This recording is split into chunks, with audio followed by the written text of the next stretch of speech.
नमस्कार, मैं हूं अंकुर और आप देख रहे हैं सत्यहिंदी.com। आइए एक नजर डालते हैं अब तक की सुर्खियों पर। प्रधानमंत्री नरेंद्र मोदी आज गुजरात के मोरबी पहुंचे और उन्होंने हादसे वाली जगह का मुआयना किया। इस दौरान उन्होंने राहत बचाव कार्य में लगे कर्मचारियों से मुलाकात की। इसके बाद वो अस्पताल में पहुंचे और यहां घायलों से मुलाकात की। वहीं पीएम के इस अस्पताल में पहुंचने से पहले ही पूरी रात लगकर इसकी साफ सफाई की गई, रंगाई पुताई की गई, पानी की व्यवस्था सही नहीं थी वो सही की गई और मरीजों के गद्दे भी बदल दिए गए। पुराने गद्दों के स्थान पर नए गद्दे लगाए गए। इसको लेकर विपक्ष हमलावर भी है। विपक्ष का कहना है कि किसी के घर में मौत हो जाए तो क्या वो रंग रोगन करवाता है, इसको इवेंट क्यों बनाया गया है। प्रधानमंत्री गुजरात के मोरबी पुल हादसे में घायल लोगों से मिलने के लिए आज अस्पताल पहुंचे। अस्पताल में पहुंचने से पहले प्रधानमंत्री से मिलने के लिए सरकारी अस्पताल में कुछ मरीजों का चयन किया गया और उनको प्रधानमंत्री से बात करने के बारे में जानकारी दी गई। एनडीटीवी की रिपोर्ट के अनुसार चुने गए मरीजों को नई चादरों के साथ नए बिस्तरों पर दूसरे वार्ड में शिफ्ट किया गया। ग्राउंड फ्लोर के ये वार्ड खाली था तो उसे सही से साफ किया गया और नए बेडशीट के साथ नए बेड पर उनको लिटाया गया। यहीं पर कुछ घायलों को जो पहली मंजिल पर थे उनको लाया गया। एनडीटीवी की रिपोर्ट के अनुसार कुछ बेडशीट पर जामनगर के एक अस्पताल के निशान थे जो मोरबी से 160 किलोमीटर दूर है।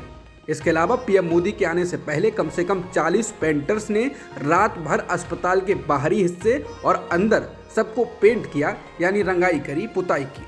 शौचालय में नई टाइलें भी लगाई गई। पीएम मोदी के मोरबी के सरकारी अस्पताल में पहुंचने से पहले 4 नए वाटर कूलर भी लगाए गए। हालांकि इनमें से कुछ को बिना कनेक्शन के ही शोपीस के रूप में रख दिया गया। एनडीटीवी के पत्रकार अंकित त्यागी की रिपोर्ट के अनुसार इन वाटर कूलर्स का बिजली पानी का कनेक्शन ही नहीं था, बस रखे हुए थे और इसलिए उनमें एक बूंद पानी भी नहीं आ रहा था, यानी केवल दिखावे के लिए वाटर कूलर रख दिए गए।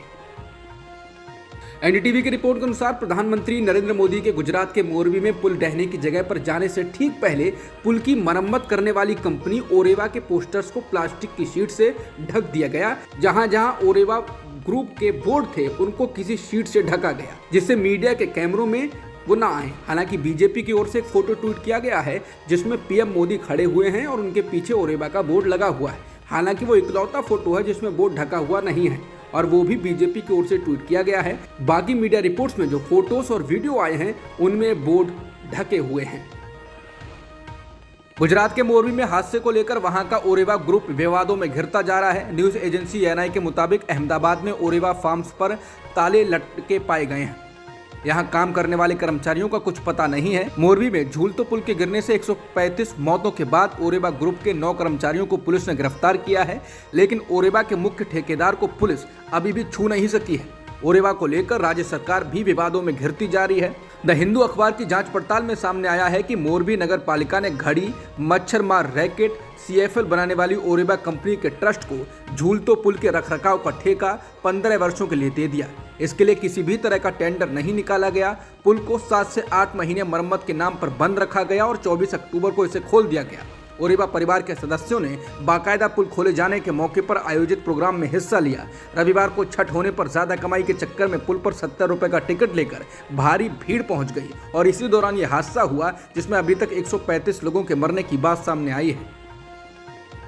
गुजरात के मोरबी में हुए हादसे पर सुप्रीम कोर्ट सुनवाई को तैयार हो गया है। सुप्रीम कोर्ट 14 नवंबर को इस मामले की सुनवाई करेगा। इस संबंध में मंगलवार को एक याचिका दायर कर न्यायिक आयोग से जांच की मांग की गई थी। सुप्रीम कोर्ट ने इस याचिका को स्वीकार करते हुए सुनवाई का निर्देश दिया है। एडवोकेट विशाल तिवारी की पीआईएल में मोरबी पुल ढहने की घटना की जांच के लिए सुप्रीम कोर्ट के रिटायर्ड जज की देखरेख में एक न्यायिक आयोग नियुक्त करने का निर्देश देने की मांग की गई है। पीआईएल में पर्यावरण के नजरिए से और सुरक्षा तय करने के लिए पुराने और जोखिम भरे स्मारकों और पुलों के जोखिम का सर्वे कराने और मूल्यांकन करने के लिए राज्य सरकारों को निर्देश देने की मांग की गई है। पीआईएल में राज्य सरकारों को ये निर्देश देने की भी मांग की गई है कि वो अपने अपने राज्यों में निर्माण घटना जांच विभाग का गठन करें ताकि जब भी ऐसी घटनाएं हो तो तुरंत जांच की जा सके। याचिका में कहा गया है कि ऐसे विभाग की ये भी जिम्मेदारी हो कि वो किसी भी सार्वजनिक निर्माण की गुणवत्ता और सुरक्षा के बारे में आकलन और पूछताछ करें। शिवसेना विधायक आदित्य ठाकरे ने एयरबस प्रोजेक्ट को लेकर महाराष्ट्र के उप मुख्यमंत्री देवेंद्र फडणवीस और मुख्यमंत्री एकनाथ शिंदे को चुनौती दी है। उन्होंने फडणवीस को उनके इस दावे पर चुनौती दी कि टाटा के एक अधिकारी ने उनसे कहा है कि राज्य में स्थितियां एयरबस परियोजना के लिए उपयुक्त नहीं है। आदित्य ने चुनौती दी कि फडणवीस टाटा के उस अधिकारी का नाम बताएं जिसने महाराष्ट्र में माकूल माहौल नहीं होने की बात कही। आदित्य ने आगे कहा कि हम जो जानते हैं वो ये है कि टाटा ने कहा है कि उन्हें विशेष तौर पर बताया गया है कि केंद्र सरकार गुजरात में परियोजना स्थापित करेगी। उन्होंने मुख्यमंत्री एकनाथ शिंदे को इस मुद्दे पर उनके साथ आमने सामने बहस करने की चुनौती भी दी। बता दें कि टाटा एयरबेस का प्रोजेक्ट महाराष्ट्र से निकलकर गुजरात चला गया है। इसका प्लांट अब गुजरात के वडोदरा में लगेगा। ये प्रोजेक्ट 22,000 करोड़ का है और इसके तहत C-295 विमान बनाए जाने हैं। तमिलनाडु में 6 नवंबर को 51 स्थानों पर आरएसएस को मार्च निकालने की अनुमति मिल गई है। इस मुद्दे पर संघ और राज्य पुलिस में रस्साकसी चल रही थी। मामला मद्रास हाईकोर्ट में पहुंचा हुआ है। कल बुधवार को वहां इस मुद्दे पर सुनवाई होनी है। तमिलनाडु के डीजीपी ने सभी पुलिस कमिश्नरों और जिला पुलिस प्रमुखों को आरएसएस को राज्य भर में 51 स्थानों पर अपने रूट मार्च और जनसभाओं को आयोजित करने की अनुमति देने के लिए एक सर्कुलर जारी किया है। लेकिन पुलिस अधिकारियों से ये भी कहा गया है कि वो अपने इलाकों में 6 नवंबर को कानून व्यवस्था की स्थिति को ध्यान में रखते हुए इसकी अनुमति दें। दिल्ली के मुख्यमंत्री अरविंद केजरीवाल ने आज मीडिया के जरिए गुजरात के मोरबी में हुए पुल हादसे के लिए जिम्मेदार कंपनी को बचाए जाने का आरोप लगाया। केजरीवाल ने कहा कि मोरबी हादसा बहुत बड़े भ्रष्टाचार का नतीजा है। उन्होंने सवाल पूछा कि घड़ी बनाने वाली कंपनी को पुल बनाने का ठेका कैसे दिया गया।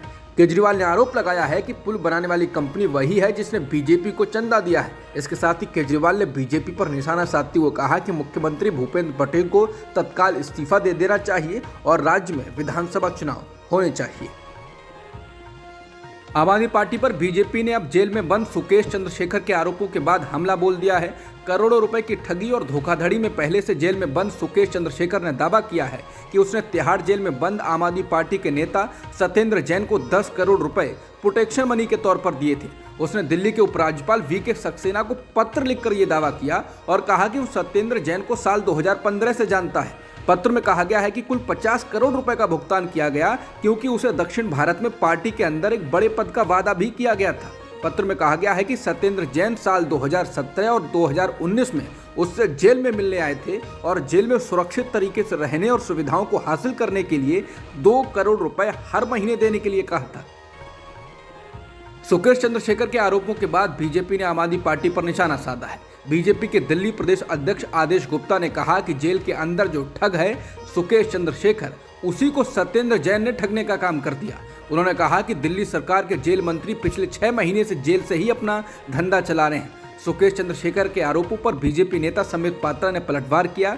उन्होंने सुकेश और सत्येंद्र जैन को दोष बताया। कहा कि एक जेल के अंदर से क्राइम कर रहा है और एक बाहर से। सारी सच्चाई सामने आ गई है। मालूम हो कि सुकेश चंद्रशेखर एक ठग है। उसने 17 साल की उम्र से ही फ्रॉड और ठगी शुरू कर दी थी।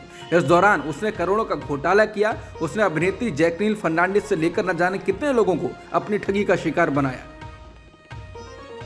सुकेश चंद्रशेखर के आरोपों के बाद आम आदमी पार्टी ने कहा कि गुजरात के भ्रष्टाचार और 134 मौतों से ध्यान हटाने के लिए बीजेपी ने देश के सबसे बड़े फ्रॉड को अपना पार्टनर बनाया है। दिल्ली के मुख्यमंत्री और आम आदमी पार्टी प्रमुख अरविंद केजरीवाल ने कहा कि बीजेपी की गुजरात में हालत इतनी खराब हो गई है कि उसे देश के सबसे बड़े ठग की मदद लेनी पड़ी है। केजरीवाल ने कहा कि मोरबी हादसे को दबाने के लिए ये लेकर आए हैं। आज अचानक टीवी से मोरबी गायब हो गया। पंजाब चुनाव से पहले कुमार विश्वास को लेकर आए थे। क्या हुआ आपने देखा।